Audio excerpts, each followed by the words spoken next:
Chapter 40. Stuck. So Dementors are actually what happens when someone gets this game system and tries to give it to their friends. Ron summed up. And since there are Dementors in at least two places, you getting this power is at least the third time it's happened. That's what it looks like. Harry shrugged, kneeling down and peering into a corner of the defense classroom. They'd gotten back to Hogwarts early enough to have a Marauders meeting in Remus' new workplace. While they were catching the others up on what they'd learned over the holidays, they were seeing if anyone, particularly Harry with his weird senses, could find a clue about the jinx on the position. Could be way more, Lee figured. It's not like everyone is going to make it a big project to try to share. Yeah, really. It's a surprise that a dark wizard like a Christie's wanted to give it away, George agreed. Could be a bunch of powerful wizards that just used it and kept it to themselves. Maybe Dumbledore already has it, Fred quipped. Or Tom, Ginny frowned. We are going to have to bring this up to Albus eventually, Remus told them, then held up his hands in surrender when they all whipped to look at him, and Sirius growled a little flopped out by the fireplace in his dog form. I'm not going to force the issue, and I don't approve of his mind reading and probable manipulation, but I still believe he has good intentions. It's up to Harry. At the very least, he could help a lot getting to Azkaban to investigate, Hermione added, glad to have someone else suggesting the sense of getting an archmage involved in figuring this all out. My worry in all of this, though, is reality a video game? And just a few people have randomly gotten the ability to see it. While that's certainly a disturbing possibility, Remus mused, only vaguely even aware of what video games were from hearing conversations at his odd jobs in the Muggle world. It's but one of many. It could just as easily be something like a useful collection of abilities some ancient wizard created through a ritual powerful enough to echo through time and be tapped into by others. Everyone looked at him in various stages of disbelief, and he expanded. What? It could happen. The Egyptians in particular followed pre-Wan traditions and became masters of ritualized magic that we know little about. Their traps alone have remained potent for thousands of years.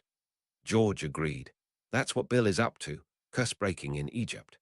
Mum's been hoping we could find the money to go visit him this summer, Fred added. Right. So I don't think we need to jump to the conclusion that we're all in some kind of computer simulation immediately, Remus shrugged.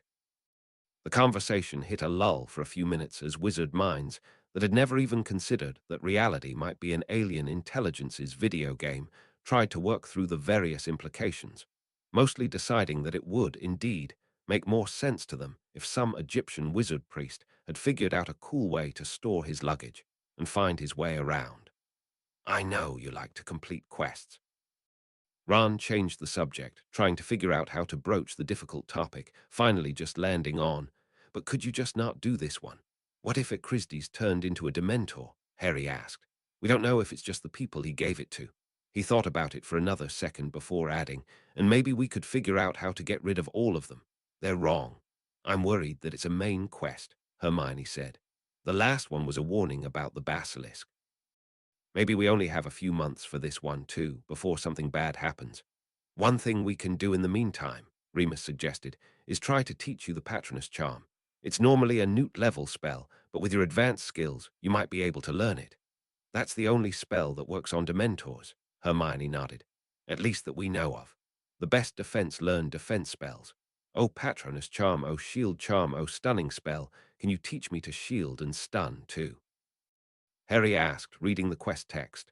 Again, normally you'd be at least fourth year for those, but I believe so, Remus agreed. Us too, George suggested. And you're pranking secrets, Fred added, giving the game away that they were just so chuffed to spend extra time with the senior marauders that they'd idolized for so long.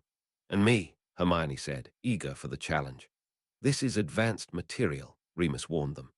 We can hang out at least, Ron shrugged, pointing at himself and Ginny. Grudgingly, his sister nodded. She probably wasn't going to learn a bunch of spells that were fourth-year minimum with 4 months of magical training.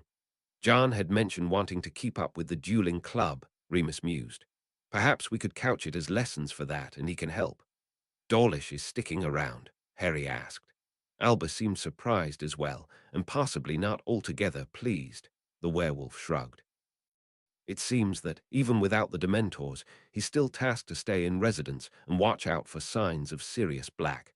Sirius, for his part, gave a doggy grunt. I think he's just here for the minister, really, Harry said, vaguely remembering his dream.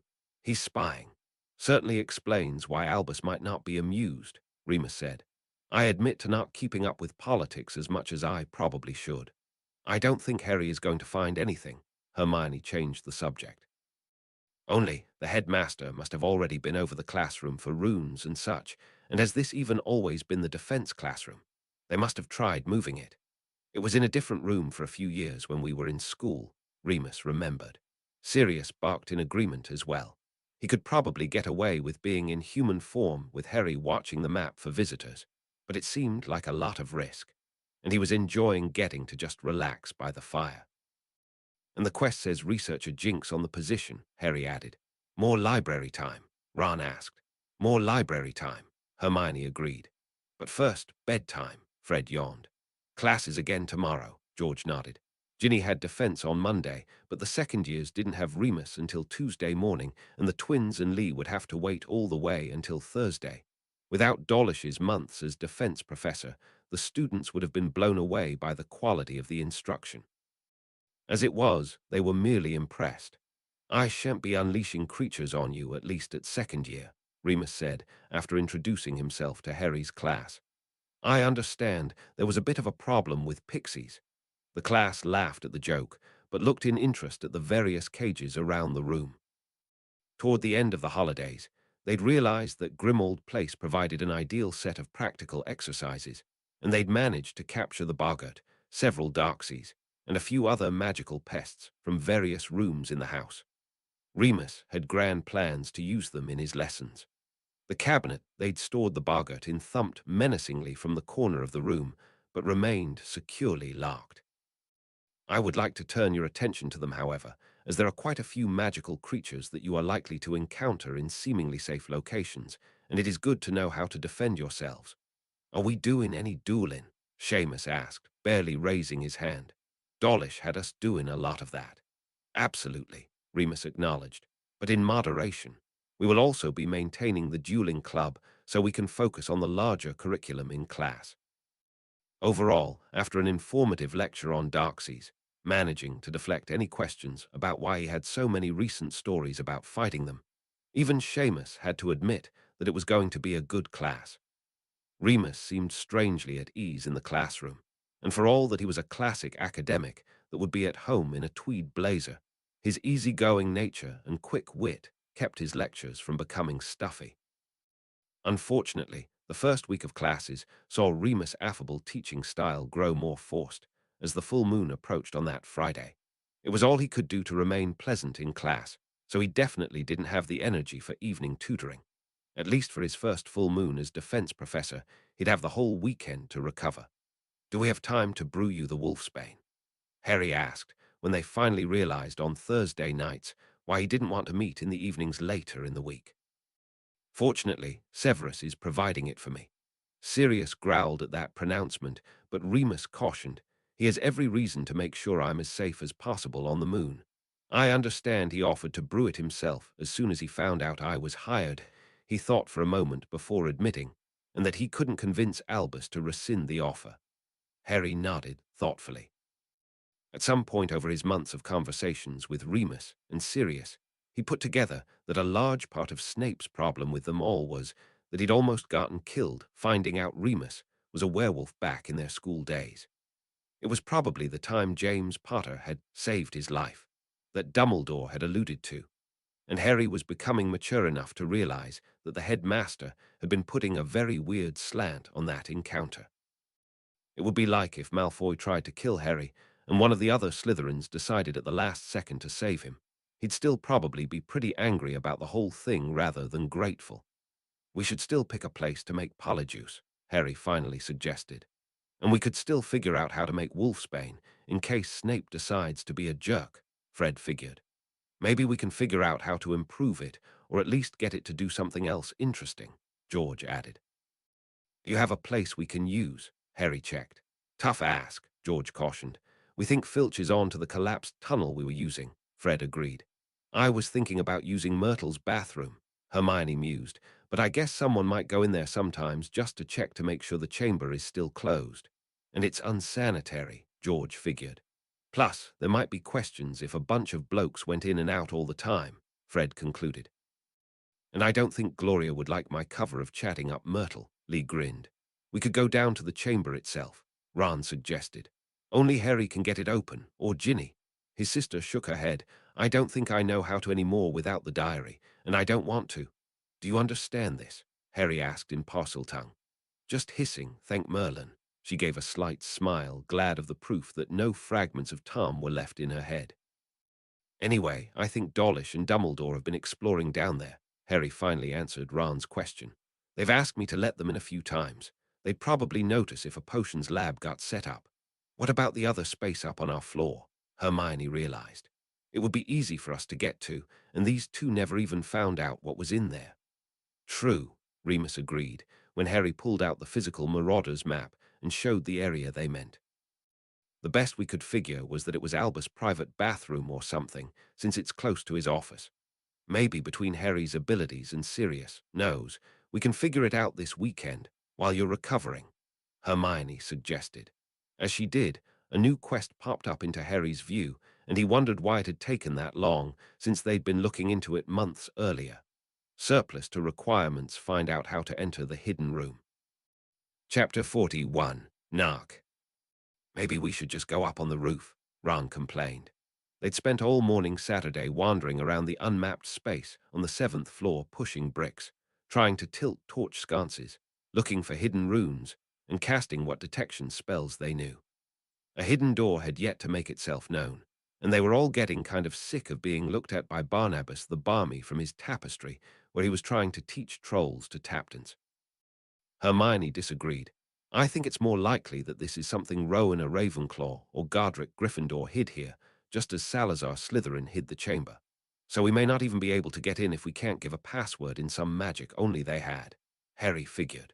Maybe, she admitted, not liking how accurate that limitation would be if her theory was correct. Well, if so, then this has been very pointless, and I think we should spend the time doing research.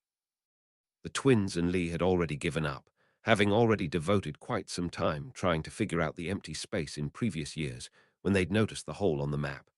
Lee was off making time with his girlfriend, and Fred and George were leaving obvious contraband in all of their other secret places in the school to try to evaluate which ones Filch knew about and would clean out. Go ahead, Harry allowed. I think I'm going to keep at it a little longer and see you both at lunch. What do you think, Padfoot? Go with them or stay with me? Sirius huffed and shouldered Harry from his Padfoot dog form, conveying efficiently that he hadn't sneaked into Hogwarts to just let Harry be in danger on his own. Okay, be careful, both of you, Hermione agreed, before she and Ron headed off to research jinxes. Harry probably spent another half-hour using his inspectability on random fixtures around the hallway, getting strange looks from the occasional passing Ravenclaw or Gryffindor, while Sirius snuffled around. Sirius Black replies, I'm worried Ron is right. I don't smell any places where anyone's scent disappears into the wall. Maybe it's just that nobody's found it recently, Harry told him quietly, rather than using the game system to talk. Which is what we want. A room nobody else goes into. Sirius Black replies, fair, and there's got to be something in there. They wouldn't have just made a solid block on the top floor. Reply to Sirius Black, careful, Dumbledore incoming. Ah, Harry, Dumbledore said, rounding the corner from where Harry had seen his dart traveling on the map. Getting Remus, dog, some exercise. He didn't seem to have any clue that Sirius was anything more than a dog who had moved to sit patiently next to Harry rather than roaming on his own. Well, he's laid up today, so can't take him for a walk, Harry ventured. You're aware of his condition, I take it. The headmaster worked out, strolling to a stop a couple of yards from Harry and Sirius. Yes, sir, he agreed, but we're trying to keep it quiet. Dumbledore's eye flickered almost imperceptibly at the we in that statement, working out that all of Harry's friends must know and filing that away. Instead of commenting on it, however, he said, an interesting corridor for it. One of the great secrets of the school, what lies on the other side of that wall. Is it, sir? Harry checked, wondering if the old man was trying to give him a hint or just pointing out that he realized what Harry must be investigating. We thought it might just be your private bathroom or something. Alas, Nothing so grand, though should you make prefect, such a wonder does await elsewhere in these halls. Harry tried not to show that he was already well aware of the super nice bathroom for prefects on the 5th floor and had the password should he need to use it. But no, I like to leave myself a few mysteries and couldn't possibly speculate on what might be on the other side of this wall. Sirius Black replies, he didn't actually say he doesn't know. Who do you think could speculate, sir? Harry asked, realizing that Sirius was right. Well, if anyone knows more than I do about this school, it would have to be its custodial staff, the old man mused, as if absently recalling the information. Sirius Black replies, the elves. Why didn't we think to ask the elves? Thank you, sir, Harry nodded. Maybe they'll have some ideas on how to help Darby, too. I'm happy to hear you still have the well-being of that young elf in mind, the headmaster agreed. Padfoot there looks excited by the trip, as well, he mentioned, catching serious emotion at the realization about the school's house elves. Don't get so wrapped up in your explorations that you forget lunch. I'll drop Padfoot off with Professor Lupin, and be right down, Harry agreed. As soon as Dumbledore nodded and headed out, he messaged the group, Marauders Harry Potter. Dumbledore probably knows what's in there, but he suggested we ask the house elves. I'm bringing Sirius back to Remus' office and heading to lunch. Fred and George, who'd visited before, suggested they actually wait for an hour to give the elves time to clean after lunch, then led them down to the kitchens. Harry's game map inherited the text prompting him with the entry method from the Marauders map, tickling the pair on a large painting that guarded the entrance. Within, the enormous kitchen was a bustle of activity, as dozens of tiny creatures much like Darby finished cleaning the last of the lunch dishes while starting on their dinner prep. There was a general pause as the elves spotted the 7 students entering their domain, a moment of recognition of the twins, and then a hushed gasp as they realized that Harry was with them. Alvi House Elf, level 15, the elf that approached in her clean Hogwarts-branded towel toga, wasn't quite as old as Creature, but was clearly the matron of the kitchens. Harry Potter, sir, can we be getting you and your friends a snack? No, but thank you, Miss Alvy, he said, and it obviously rippled through the crowd that the boy who lived knew her name and said it with such respect. We don't mean to intrude, but we had a couple of questions that you might be able to answer. Alvy is happy to help, she agreed, gesturing them to step further into the kitchen and then motioning the other elves to get back to work. Ask your questions. There's a space up on the 7th floor that we can't get into. We were wondering if you knew what was in there and how to get in. He led off. Harry Potter means the come-and-go room, she nodded, with only a moment's hesitation about revealing it. Elves use it to store spare items for the school. Oh, so you have to be able to teleport to get into it, Hermione realized. It doesn't need a door. She was excited to have solved that mystery, but a little sad about the room being inaccessible. Apologies, miss, but it does have a door, Alvy corrected. It just only appears when needed. There is a funny tapestry with trolls. You just walk up and down that hallway 3 times thinking about what kind of room you need, and the door appears. Wait, what kind of room we need? Harry caught. Does the room change somehow? She nodded. Some wizards once called it the room of requirement. Brilliant, Harry grinned, and Alvy beamed, having made him happy. Okay, another question. Do you know the elf, Darby? His family is the Malfoys. Harry wasn't sure whether it was weird to assume that all elves knew each other. I knows him from his mother. Yes, Alvy agreed, smile failing and her mood turning a little guarded, not sure where Harry was going with his questions. Well, he rolled on, it seems like the Malfoys mistreat him, and I'm trying to figure out how to help him. Surely the Gesh, he was sure he almost pronounced it right, can't be meant to force you to hurt yourselves. She nodded sadly, admitting, it is not meant to, but some wizards are bad masters. Elves draw power from their bond with wizards through the Gesh. Our powers be fading without that bond. Isn't that just slavery? Hermione couldn't help but blurt out. Be a vassal, a slave, miss? Alvy asked. Wizards are meant to provide power and protection for service. Oh, like a knight that runs a manor, she nodded, incorporating that into her worldview. I think feudalism had a lot of problems, but I guess that's not as bad as slavery. But wouldn't you rather be free? Free to scrabble for power and meaning? The elf matron asked, not unkindly, though several elves working nearby had gasped in shock at the suggestion. There are other fae that are free like that. You have some of them trapped in a cabinet for your defense classes, miss. Darksies, she realized. They get into magical houses because they need some of the power and they have no other way to get it. So, you get a share of your family's power. Exactly, miss. It's a good life if the family is good. If the family is bad. Alvy turned back to Harry and said, Master may give clothes to show the oath is abandoned, and does not necessarily need to mean to. He nodded at that, having had a similar idea of maybe tricking Malfoy into giving Darby a piece of clothing. A gesh may also be claimed by a superior wizard should the master be defeated and the elf wish to change households. You can just duel Lucius Malfoy, George grinned. No pressure, Fred quipped. I don't suppose I could just beat Draco, Harry asked. Alvy shook her head. It must be head of family. Okay, Harry sighed, thinking that tricking Lucius somehow was probably still easier. Thanks so much. We'll let you get back to work. Thanks for all the help. Come back any time, Harry Potter. And friends, she waved them out. Not going to go through with Spew after all, Ron asked Hermione as they were making their way back up to the 7th floor. I still might, she argued. It just needs more nuance, I guess. Those elves seem happier than Darby and Creature at least. Maybe we basically just need an elf Magna Carta outlining more rights. What's Spew? Harry asked, since she didn't seem to want to elaborate. Society for Promotion of Elvish Welfare, she answered, absently, still thinking through the new revelations. She was planning on making badges, trying to get everyone to free their elves, Ron elaborated. He'd clearly been trying to talk her out of it. They do need protecting in some families, Harry agreed, visions of stuffed elf heads lining the stairs in Grimmauld Place filling his head. Hey, I wonder if Creature can't clean because he barely has a master anymore. Maybe if Sirius worked harder, he'd get more powerful. Be the change you want to see in the world, Hermione nodded. He should be nicer to that elf, even if he is extremely rude and racist.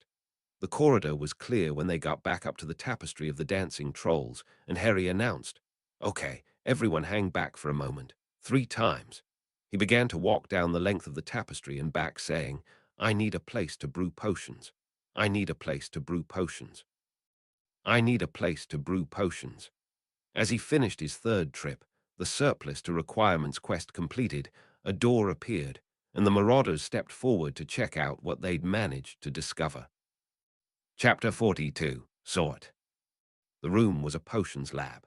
It wasn't Snape's potions lab, a dank dungeon room where Gryffindor students struggled to succeed despite the lack of light, the dank air, and the intimidating contempt of the teacher.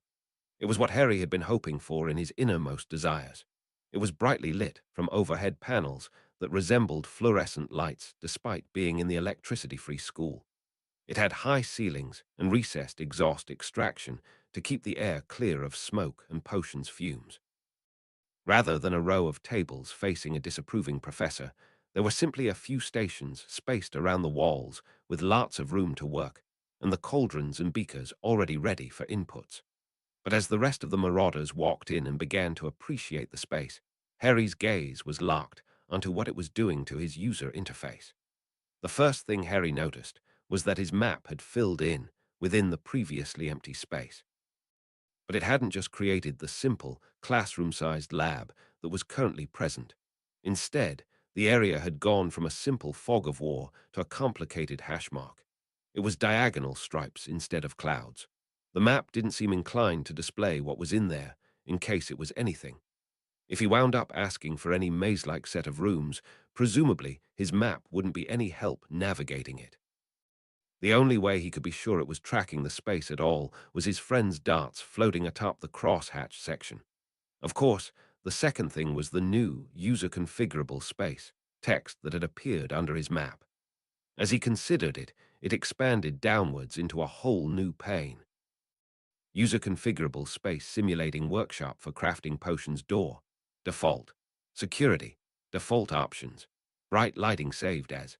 A place to brew potions. As his friends began to inspect the stations and chatter about what they could brew there, Harry was zoning out inspecting the interface. Considering the door feature offered him a surprise. Exit to default. 7th floor. 6th floor, 5th floor, 4th floor, 3rd floor, 2nd floor, 1st floor, ground floor, dungeons, Hogsmeade. Hogsmeade. Harry almost shouted, Everyone turned towards him and he explained, "We can get the room to exit to other floors or even somewhere in Hogsmeade." "Well, that'll save some time in the tunnels," Fred mused. "Try it and see where it comes out," George suggested. Harry flipped the selection to Hogsmeade and said, "Try it out." George moved back over to the door and opened it up carefully, peeking out. His eyes widened and he pulled it back closed before announcing, "By the look of the place, I think it's the back of the Hog's Head pub. If the owner catches us, might still be worth it," Fred figured.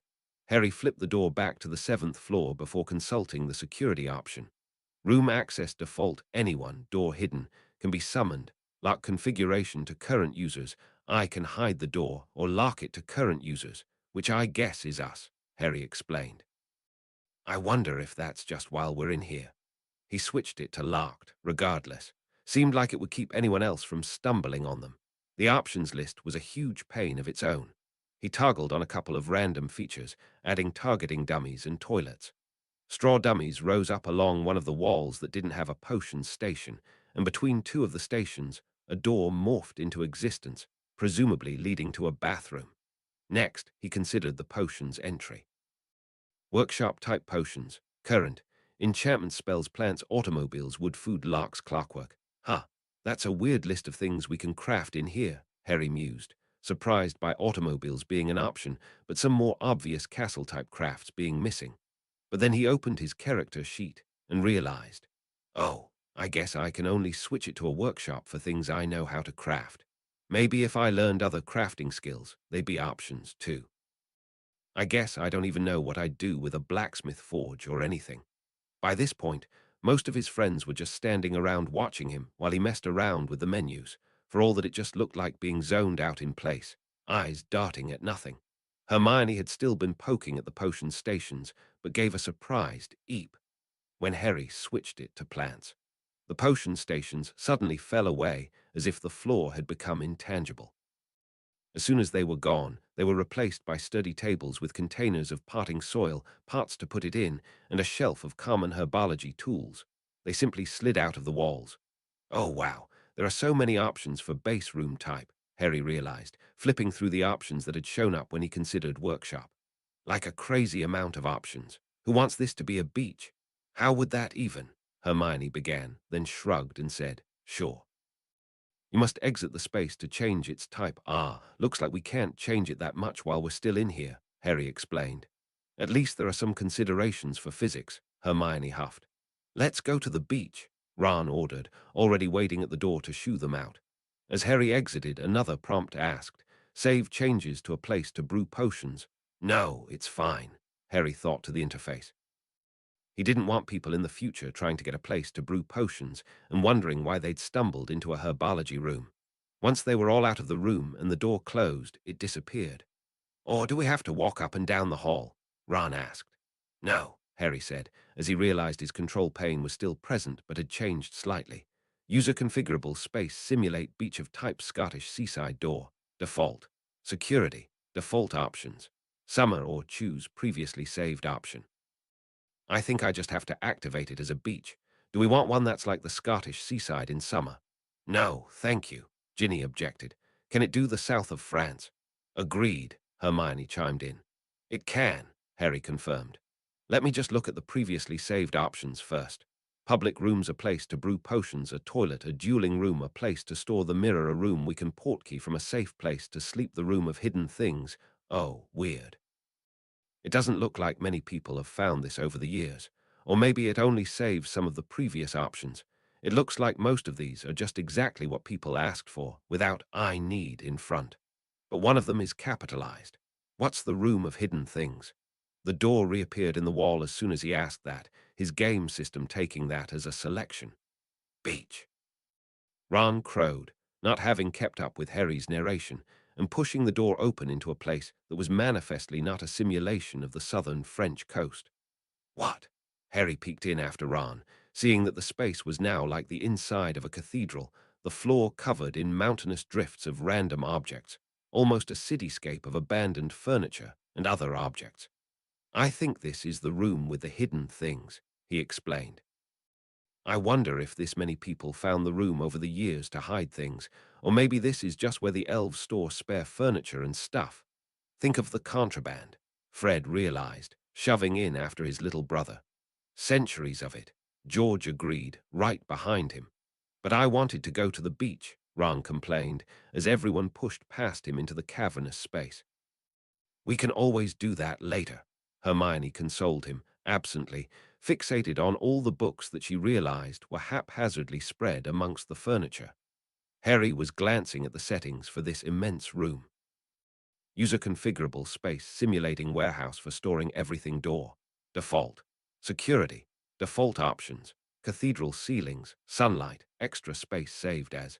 The room of hidden things. It was weird that it had the sunlight option, Harry's gaze moving up to the high windows that looked very much like they went outside. But surely that must be a simulation itself. We could spend months in here and never find everything, Ginny complained, though seemed interested in an old sport broom she'd spotted. I think this is an original clean sweep. Yeah, I wonder if there's a way to make it less of a dump, Harry agreed, poking through the immense list of options. Maybe this one. Hold up, everyone. I'm going to try to turn on the sorted option. He waited for everyone to hustle back to the doorway. They'd seen the heavy gardening tables fold out of the wall, and nobody wanted to risk the piles of junk falling on them if they moved suddenly. As soon as they were all clustered together and ready to leap free of the room if it became dangerous, he selected the new option. The motion of the piles of detritus was as beautiful as it was terrifying. Piles sunk into the floor only to rise in other places. It was like the crest and fall of a windy ocean, and Ron had to look away before he became seasick. After about 30 seconds, the place was almost unrecognizable. Instead of haphazard rows of piled objects with meandering paths through them, they were suddenly looking at a real warehouse. High shelving was set in orderly rows, items stacked neatly upon the shelves. Oh, but where did that broom go? Ginny complained. Probably sporting goods, George gestured at one neatly labeled end of a shelving unit. Aisle 5, Fred chortled. Merlin, look at all the books. Hermione nearly squealed, power walking to the section that had basically become a library all of its own, thousands of discarded books shelved by the library standards. We've lost her forever, Ron sighed, then followed his sister toward the sporting good racks. The twins had already spotted the contraband section and dragged Lee over with them to see what they could collect. That left Harry alone to see what he could find of interest. The problem was that it was all interesting. He absently wandered over to the weapons section before realizing he already had a magic sword he hadn't really had the opportunity to use. That was next to the wands section, which would have been a big help to replace Ron's broken wand if they hadn't already got him a new one. Most of them looked even more damaged than the one that had broken, though. Probably not many people hid their functioning wands. Next to that was the clothing section, which was massive, the shelving having converted to basically closet-style bars and hangers. The room didn't really seem to want to label anything besides the ends of the rows, but it seemed like it had organized the clothing both by body type and by fashion era. Most of it was just robes, but a few inspections gave Harry enough information to work that out. A few of the outfits seemed to be partially armored, and inspection indicated that they were dueling robes, some with minor enchantments. They were way too big for him, but there might be a way around that. Clearly, if he wanted to fill up the slots on his paper doll, this would be a good source of gear. Maybe not the best gear, but better than nothing. Speaking of gear slots, the clothing aisles blended into jewelry. It didn't look like anything in the room was particularly valuable. Otherwise, it wouldn't have been hidden or thrown out. But some of the bracelets and amulets seemed to have minor enchantments on them, and he threw a few into his inventory that seemed like they might be useful. And some just looked nice and might make for fun presents for friends later on. Though now that they all knew about what was essentially a zero-cost thrift store, it would probably be pretty obvious that he was regifting Room of Hidden Things detritus. Wait, maybe not all of the jewelry was discarded junk. Near the end of the row, he spotted something far fancier than the sterling silver, brass, and semi-precious stones that had otherwise made up the row. A crown-like object. Harry thought it might be called a circlet or diadem. Of intricately worked silver clasped a large sapphire at the front. There didn't appear to be anything obviously broken, so had someone stolen it and hidden it in here in the past? Maybe if he inspected it. Divination succeeded Rowan Ravenclaw's diadem. This magical headpiece was created by the founder of Ravenclaw House and grants the wearer several mental enhancements. It was stolen by her daughter and hidden. Eventually, it was recovered by Tom Marvolo Riddle, who added several additional magical features. Mental Fortress activated. Uh-oh, Harry announced, backing away from the item, that name a warning even before his Mental Fortress triggered. Glancing down at his combat log, he spotted, Ravenclaw's diadem uses suggestion on Harry Potter. Failure, Mental Fortress. Guys, he shouted, backing further away from the cursed object. What is it, Harry? Ginny asked as he almost bumped into her. She had a relatively modern broom slung over her shoulder and had found the clothing and jewelry to browse. The rest of her siblings and Lee poked their heads down the aisle at his shout. Hermione was presumably still absorbed by the library section. Nobody get anywhere near the diadem at the end of the aisle, okay? I think we're going to have to talk to Dumbledore about getting back that basilisk fang. Looks like the diary wasn't the only cursed object that Tom Riddle made.